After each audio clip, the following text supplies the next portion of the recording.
ഞാനെങ്കിലും ഒരു ഗ്ലാസ് എടുത്ത് വെള്ളം കുടിച്ചു കഴിഞ്ഞാൽ ഒന്ന് കഴുകിയൊക്കെ അവിടെ ആർക്കും പറ്റില്ല. ആ കഴുകി ചെന്നവിടെ കയ്യിലെ വെള്ളം ഊരിപ്പോ എല്ലാവരുടെയും. അല്ല അതിനല്ലെങ്കിൽ പണിയെടുത്ത് തീർക്കാനായിട്ട് വേലക്കാരിയുടെ പോലെ ഞാനുണ്ടല്ലോ ഇവിടെ.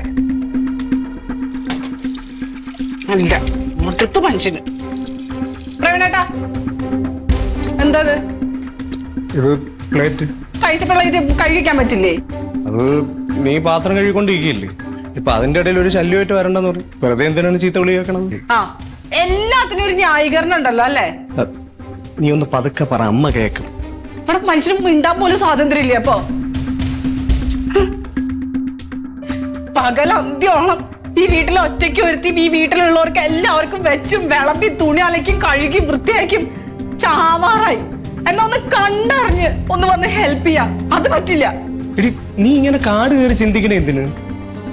നിനക്കിപ്പോ എന്തോന്ന് ഹെൽപ്പ് വേണം, ഞാൻ അത് ചെയ്തു തന്നാ പോരെ. എന്റെ ഫീലിങ്സിന് ഇവിടെ യാതൊരു വാല്യൂ ഇല്ല, അതറിയോ? അല്ലെങ്കിൽ തന്നെ നീ എന്തെങ്കിലും ഇതുവരെ പറഞ്ഞിട്ട് ഞാൻ ചെയ്യാതിരുന്നിട്ടുണ്ടാ?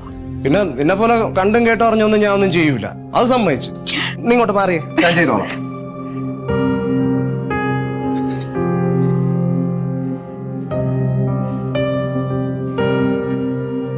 നിനക്കെന്ത് വയറുവേദന? ഇന്ന് രാവിലെ പീരീഡ്സ് ആയതാ. 2 ആഴ്ച മുമ്പല്ലേ ആയത്, പിന്നെ ഇപ്പൊ എന്ത് വീണ്ടും?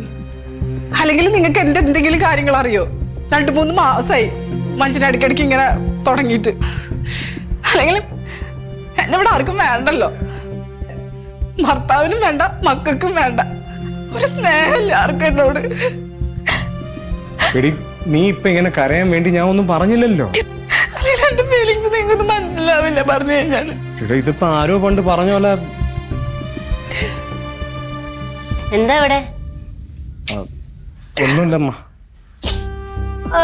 ഒന്നുമില്ലമ്മ.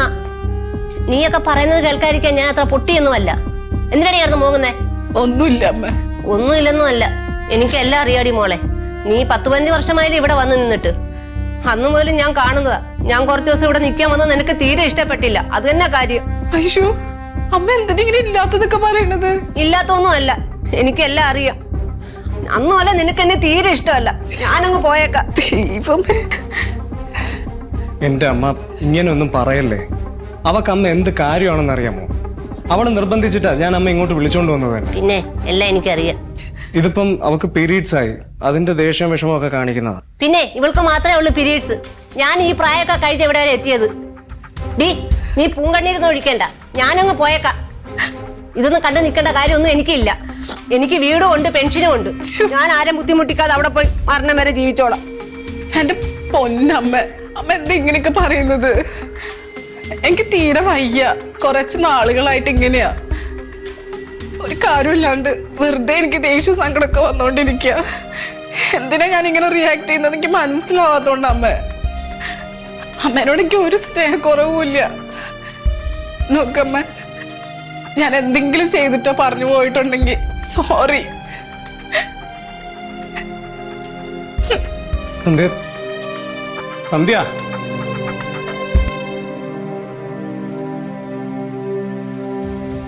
നിക്കടാ അവിടെ. നീ എവിടെ പോവാ? അമ്മ അവള് കരയണത് കണ്ടില്ലേ? നീ പോയി ആദ്യമേ പാത്രം കഴുകുക. അവളെ അവിടെ നിന്ന് കരയട്ടെ, അവിടെ മനസ്സിലെ സങ്കടങ്ങളൊക്കെ കരഞ്ഞു തീർക്കട്ടെ. ഓ പോന്നു.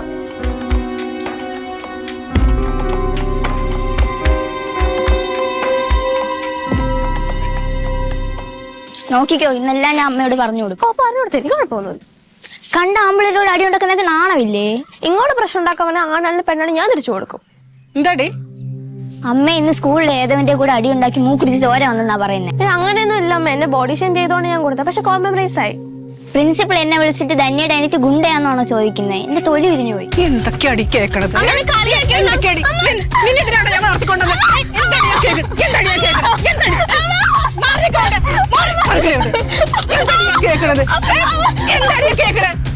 വളർത്തിക്കൊണ്ടുവരുന്നത് സ്കൂളിൽ പറഞ്ഞിരിക്കുന്നത്. നിനക്ക് എന്തിന്റെ പ്രശ്നം ഇത്? കൊച്ചിനെ തള്ളണത് ചോദിക്കാളോട്. ഞാൻ പറഞ്ഞില്ലേ, ഇവക്ക് എന്നോടുള്ള ദേഷ്യം തന്നെ.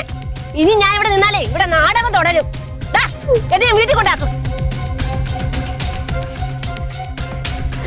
അമ്മ എന്തിനാ അമ്മ എന്നെ അടിച്ച്? അമ്മയ്ക്ക് അത്ര ദേഷ്യം ഉണ്ടെങ്കിൽ അമ്മയ്ക്ക് കൈ കൊണ്ട് അടിച്ചാൽ പോലെയായിരുന്നു. എനിക്ക് നല്ല വേദനിച്ചു. അമ്മക്ക് ഈ ഇടയ്ക്ക് ഭയങ്കര ദേഷ്യമാ. ഞങ്ങൾക്ക് വരാൻ തന്നെ പേടിയാ അമ്മയുടെ അടുത്തോട്ട്. നീ പീരീഡ്സിന്റെ പേരിലെ നിന്റെ ഫ്രസ്ട്രേഷൻ ആണ് നീ കാണിക്കണമെന്ന് മനസ്സിലാവാതിരിക്കാൻ ഞാൻ പൊട്ടനൊന്നും അല്ല. എന്താ നിന്റെ പ്രശ്നം? തുറന്നു പറ. നിനക്ക് ഞങ്ങളൊക്കെ മടുത്ത ആവശ്യമില്ലാത്ത പ്രശ്നങ്ങൾ ഉണ്ടാക്കി മനുഷ്യന്റെ സമാധാനം കളയല്ലേ. നിങ്ങൾ വന്നേ.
പ്രവീണേട്ടാ, എന്താ ഇവിടെ കിടക്കുന്ന? റൂമിൽ വന്ന് കിടക്ക്. സന്ധ്യ നീ പോ, വെറുതെ എന്നെ ദേഷ്യം പിടിപ്പിക്കാതെ. പ്രവീണേട്ടയ്ക്കൊന്നും സംസാരിക്കണം. എനിക്ക് നിന്റെ അടുത്തൊന്നും സംസാരിക്കില്ല.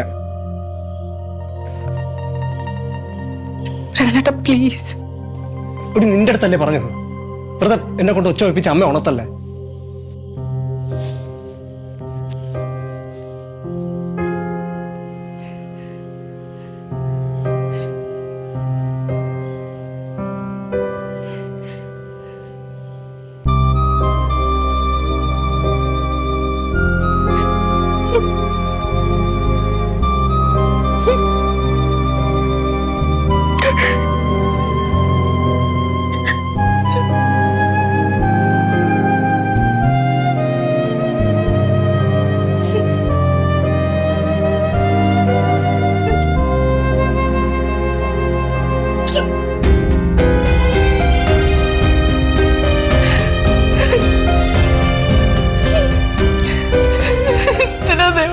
ജീവിക്കുന്ന വീട്ടിൽ ആർക്കും എന്നെ വേണ്ട.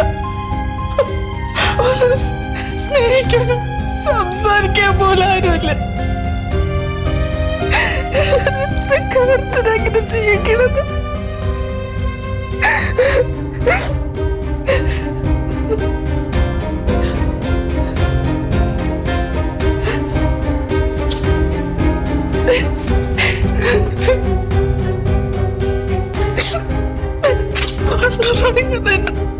പൂർത്തിയാക്കണമെന്നുള്ളത് ഈ ജീവിതം.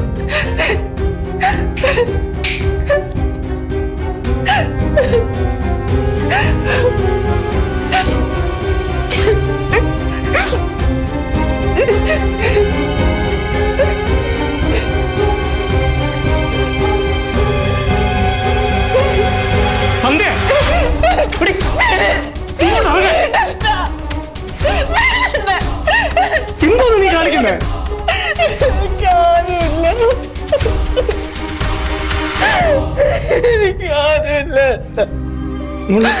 നിന്നോട് ആരാ അങ്ങനെയൊക്കെ പറഞ്ഞത്? നിനക്ക് ഞാനില്ലേ? നമ്മളെ മക്കളില്ലേ, അമ്മയില്ലേ? എനിക്കതിന് ആർക്കും എന്നെ ഇഷ്ടമല്ലല്ലോ. അവരെന്തിനു ജീവിക്കണത്? എടി, ഇതൊക്കെ നിന്നോട് ആരാ പറഞ്ഞത്? ഞാൻ ജീവിക്കുന്നത് പോലും നിനക്ക് വേണ്ടിട്ടല്ലേ?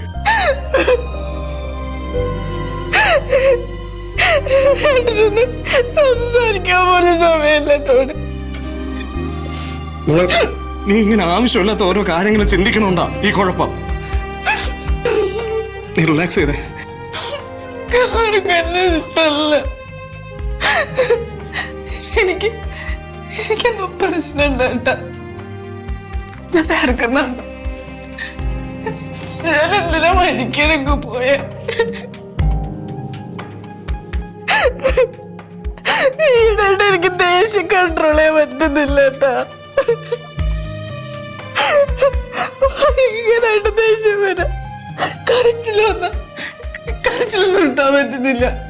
എനിക്ക് ഇമോഷൻസ് ഒന്നും കൺട്രോൾ ചെയ്യാൻ പറ്റുന്നില്ല.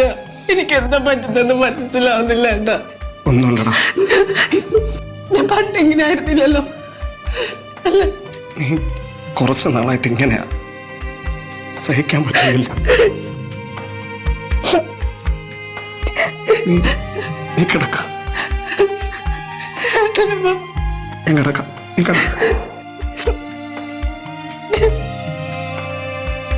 ഏട്ടനൊന്നെടുത്ത് മാറ്റുമോ? അതൊക്കെ ഞാൻ പിന്നെ മാറ്റിക്കോളാം.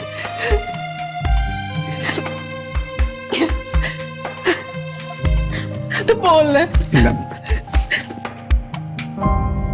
എനിക്കെന്തോ പ്രശ്നം ഉണ്ടായിട്ടാ. എന്നൊരു സൈക്കാട്രിസ്റ്റിന്റെ അടുത്ത് കൊണ്ടുപോകും. നിനക്കൊരു പ്രശ്നമില്ല. ഒന്ന് ഉറങ്ങി എണീക്കുമ്പോ എല്ലാം ശരിയായിക്കോളും. എന്നോട് ദേഷ്യമുണ്ടോ? നീ കുട്ടികളെ ചൂലുകൊണ്ട് തള്ളിയപ്പോ എനിക്ക് നിന്നോട് ദേഷ്യം തോന്നി. പക്ഷെ അല്ലാതെ എനിക്ക് നിന്നോട് ഒരു ദേഷ്യമില്ലടാ. അവരെന്നെ വെറുത്തിട്ടുണ്ടോ? അതൊന്നും കുഴപ്പമില്ല. അവരോട് കാര്യം പറഞ്ഞാൽ അവർക്ക് മനസ്സിലാവുമല്ലോ.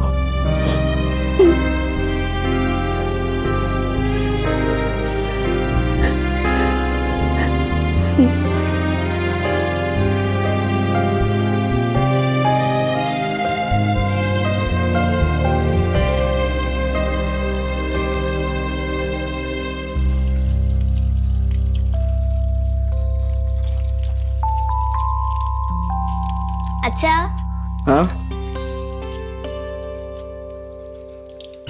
എന്താടാ? അമ്മ എവിടെ അച്ഛാ? അമ്മയ്ക്ക് വയ്യടാ, പീരീഡ്സാ. എന്നിട്ട് അമ്മ കിടക്കുവാണോ? ഞാൻ ഹോസ്പിറ്റലിൽ പോകാൻ വിളിച്ചതാ. വാശി പിടിച്ച് വരണമെന്ന് പറഞ്ഞ് കിടക്കുക. ചേടാ, ഇത്ര നേരമായിട്ട് ഈ വീട്ടിൽ ചായ ഒന്നും ഇല്ലേ? അമ്മ ഇപ്പൊ ആവും തരാം. എന്തി എവിടുത്തെ കെട്ടിലമ്മ എന്തി? അവക്ക് വയ്യാതെ കിടക്കുക, പീരീഡ്സാ. ഓ, ഇവന്റെ പറച്ചില് കേട്ട് അവക്കെന്തോ മാറാരോഗം വന്ന് കിടക്കുന്ന പോലാണല്ലോ. ഇതെല്ലാ പെണ്ണുങ്ങൾക്കും വരുന്നതാ ഇങ്ങനെ ഒരു അച്ചിക്കോൻ തന്നെ. അതെങ്ങനെ അടുത്തങ്ങ് തലേ വെച്ചോണ്ടല്ലേ നടക്കുന്നത്? അങ്ങനെയല്ല, കുറച്ച് മാസമായിട്ട് അവക്ക് പീരീഡ്സ് കറക്റ്റ് അല്ല, അതാ. അത് മാത്രമല്ല, ഒരു ദിവസം എത്ര പാടാന്നറിയാമോ മാറ്റുന്നേ? എന്നാ പിന്നെ നിനക്ക് അവളെ ഒരു ഡോക്ടറെ കാണിച്ചുകൂടായിരുന്നു മോനെ? ആര് കേൾക്കാൻ? എത്ര പറഞ്ഞാലും വാശി പിടിച്ച് വരൂലെന്നേ പറയുള്ളൂ. എന്നിട്ട് തനിച്ചിരുന്ന് കരയും. എനിക്ക് ആരുമില്ല, എന്നെ നോക്കാൻ ആരുമില്ല എന്ന് പറഞ്ഞിട്ട്. എനിക്ക് ഈ പെണ്ണുങ്ങളെ സ്വഭാവം മനസ്സിലാവണില്ല. അമ്മയും കൂടെ ഉൾപ്പെടുത്തിയാ പറയണേ. ചേടാ, അസുഖം വന്നാലേ ആശുപത്രി പോണം. വല്ലതും പറ്റി ഇവിടെ വന്ന് കിടന്നാലേ നമുക്ക് അതിന്റെ പുറകെ നടക്കാൻ പറ്റത്തില്ല. എന്നൊരു കാര്യം ചെയ്യാം, ഞാൻ അവളോട് പറയാം. എന്റെ വാക്കിനൊരു വില ഉണ്ടോ നോക്കട്ടെ. സന്ധ്യേ, സന്ധ്യേ,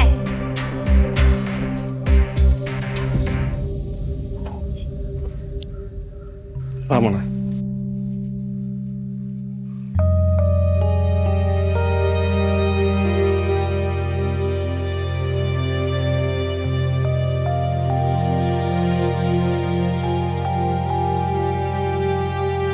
സന്ധ്യേ,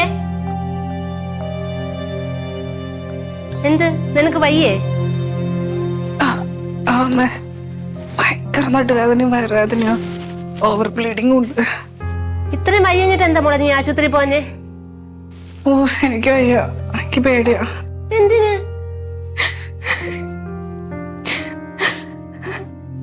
എന്റെ ഫ്രണ്ട് രശ്മിയില്ലേ, അവളുടെ നാത്തൂൻ ഇങ്ങനെ വന്നിട്ട് ഹോസ്പിറ്റലിൽ പോയി നോക്കിയപ്പോ അവര് പറയും യൂട്രസിൽ ക്യാൻസറാ. എനിക്കതുപോലെ വല്ലതൊക്കെ ആണെങ്കിൽ ഏട്ടന്റെ മക്കളുടെ അമ്മയുടെയൊക്കെ കൂടെ ചേച്ചി കൊന്നു തീർന്നിട്ടില്ല എനിക്ക്.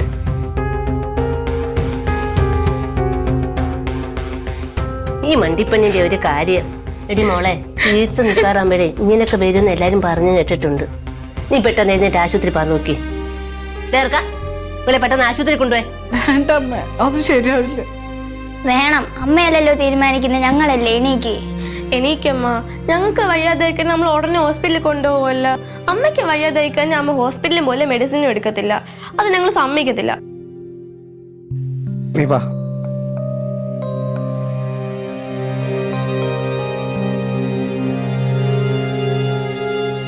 ബ്ലഡ് റിസൾട്ട് എല്ലാം കിട്ടിയിട്ടുണ്ട്.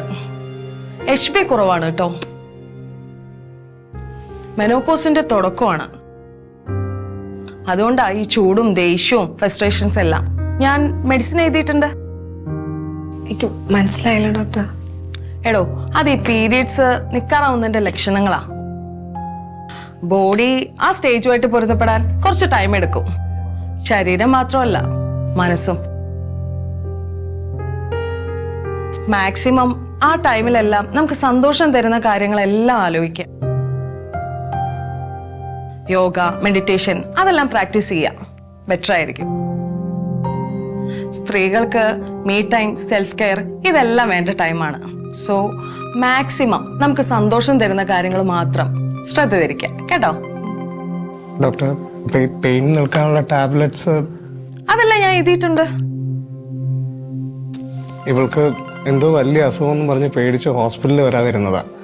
ഞാനാ നിർബന്ധിച്ച് കൊണ്ടുവന്നേ. അതെന്തായാലും നന്നായി. സാധാരണ മെനോപോസിന്റെ സിംറ്റംസ് ഒന്നും ആർക്കും മനസ്സിലാവാറില്ല. പിന്നെ മനസ്സിലാക്കി കഴിഞ്ഞാൽ ഒരുവിധം ഫ്രസ്ട്രേഷൻസ് എല്ലാം കുറഞ്ഞോളും. പിന്നെ ശരീരത്തിനുണ്ടാവുന്ന വല്ലായ്മ അത് തീർച്ചയായും ട്രീറ്റ്മെന്റ് എടുക്കണം. മനസ്സിലായിട്ടോ? എന്നാ പിന്നെ ഞങ്ങൾ ഇറങ്ങട്ടെ ഡോക്ടർ. ഓക്കെ, ഞാൻ എന്തായാലും 10 ഡേയ്സിന് ടാബ്ലറ്റ്സ് എഴുതിയിട്ടുണ്ട്. അത് കഴിഞ്ഞാൽ ശരിയായിക്കോളും. എന്തായാലും അത് കഴിഞ്ഞ് എന്നെ വന്നൊന്ന് കാണും. ശരി.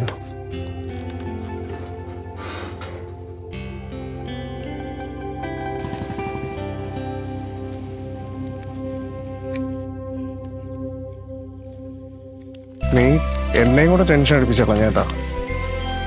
ഇപ്പൊ ഡോക്ടർ പറഞ്ഞ കേട്ടല്ലോ, ഇതൊക്കെ പീരീഡ്സ് നിൽക്കാൻ പോകുന്നതായതുകൊണ്ടാണ്.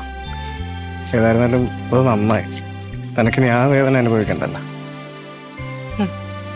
ഏട്ടനിപ്പൊ പറഞ്ഞ പോലെ ഈ വേദന ഒന്നും ഇല്ലായിരുന്നെങ്കിൽ ഞാനും കുറെ ആഗ്രഹിച്ചിട്ടും പ്രാർത്ഥിച്ചിട്ടൊക്കെ ഉണ്ട്. പക്ഷെ ഇപ്പൊ ഇത് കേട്ടപ്പോ എന്തോ ഒരു സങ്കടം പോലെ. എന്റെ യൗവനൊക്കെ കഴിഞ്ഞല്ലേ ഏട്ടാ? പ്രായല്ലേ? ആര് പറഞ്ഞു? ഇടി നിന്നെ ഇപ്പൊ കണ്ടിരുന്നാലും ഒരു 20-25 പറഞ്ഞോളൂ. അതൊക്കെ അതാ എന്നെ മുടിയും പോയി നരയും വീണ്.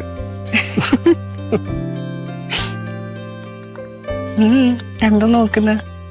എത്ര നാളായിട്ട് നിന്നെ ഇങ്ങനെ ഒന്ന് ചിരിച്ചു കണ്ടിട്ട്. ഞാൻ ആലോചിക്കായിരുന്നു ഏട്ടാ, നമ്മുടെ കല്യാണം കഴിഞ്ഞതും ഞാൻ പ്രഗ്നന്റ് ആയതും ധന്യമോള് ദിവ്യമോളൊക്കെ ഉണ്ടായതും. എത്ര പെട്ടെന്നല്ലേ കാലം കടന്നു പോയേ. ഏട്ടൻ പെണ്ണ് കാണാൻ വന്നതൊക്കെ എനിക്ക് ഇന്നലെ കഴിഞ്ഞ പോലെ തോന്നണത്. പ്രഗ്നന്റ് ആയ സമയത്ത് ഏട്ടൻ എന്നെ കുഞ്ഞിനെ പോലെയല്ല നോക്കുണ്ടായിരുന്നെ. എന്നിട്ടും എനിക്കിപ്പോ ഒരു തോന്നല, എന്നെ ആരും സ്നേഹിക്കാനില്ല, മനസ്സിലാക്കാനില്ല എന്നൊക്കെ. നീ വന്നേ തരുന്നേ. എടോ, തനിക്ക് എപ്പോഴെങ്കിലും തോന്നിയിട്ടുണ്ടോ എന്റെ സ്നേഹം കുറഞ്ഞു പോയെന്ന്? അങ്ങനെയൊന്നും തോന്നിയിട്ടില്ല. ഏട്ടൻ പഴയ പോലെ തന്നെയാ. എനിക്കാ പ്രശ്നം, ഏട്ടൻ എന്നെ സ്നേഹിക്കുന്നില്ല എന്നൊക്കെ. അത് ചിലപ്പോ ഇതിന്റെ ആയിരിക്കും. എടോ, ഞാൻ തന്നെ സ്നേഹിക്കാതെ പിന്നെ ആരെയാ സ്നേഹിക്കേണ്ടത്? എനിക്ക് വേറെ ആരാ ഉള്ളത്? ഇത് ഡോക്ടർ പറഞ്ഞത് മൂഡ് സ്വിങ്സിന്റെ പ്രശ്നമാണ്. ഏട്ടൻ ഞാൻ ഒരു കാര്യം ശ്രദ്ധിച്ചാ മതി. ഞാനിങ്ങനെ ദേഷ്യം വന്നിരിക്കുമ്പോഴേ അധികം ഇറിറ്റേറ്റ് ചെയ്യാണ്ടിരുന്നാ മതി. ഇറിറ്റേറ്റ് ആകുമ്പോ എനിക്ക് ദേഷ്യം കൺട്രോൾ ചെയ്യാൻ പറ്റുന്നില്ല. എന്നാലേ ഞാൻ ഒരു കാര്യം ചെയ്യട്ടെ. ഇനി നിനക്ക് കൺട്രോൾ ചെയ്യാൻ പറ്റാതെ വരികയാണെങ്കിൽ നീ എൻ്റെ അടുത്ത് രഹസ്യമായിട്ട് വന്ന് പറഞ്ഞാൽ മതി. ഞാൻ റൂമിലോട്ട് വരാം. നീ കഥ കടച്ച് എനിക്ക് 2 അടി തന്നോ. ഞാൻ പറയാതിരുന്നാ പോരെ? ഒന്ന് പോവേട്ടാ. എന്റെ അവസ്ഥ എനിക്ക് മനസ്സിലാവുള്ളൂ. ഈ രാത്രി ഉറങ്ങാനൊക്കെ പോകുമ്പോഴേ ശരീരമൊക്കെ ഇങ്ങനെ ആകെ ചുട്ടുപൊള്ളണ ഒരു വേദനയും എന്തോ ഒരു പരവേശമൊക്കെയാ. ഇപ്പഴല്ല മനസ്സിലായേ ഇത് ഇതുകൊണ്ടാന്ന്. എടോ, തൻ്റെ പ്രസവകാലത്തും കുഞ്ഞുണ്ടായ ശേഷമൊക്കെ നമ്മളെല്ലാം ഒരുമിച്ചല്ലേ ഫേസ് ചെയ്തത്. ഇതും നമ്മൾ അതുപോലെ തന്നെ ഫേസ് ചെയ്യും. പോരെ? വലിയ അറിവാടൊന്നും വേണ്ട, നമ്മൾ രണ്ടുപേരും വയസ്സായി. ഏട്ടാ നിനക്ക് വയസ്സായിട്ടില്ല, ഞാനീ പറഞ്ഞ പോലെ എനിക്ക് ദോശയായി. ഒന്ന് പോയി.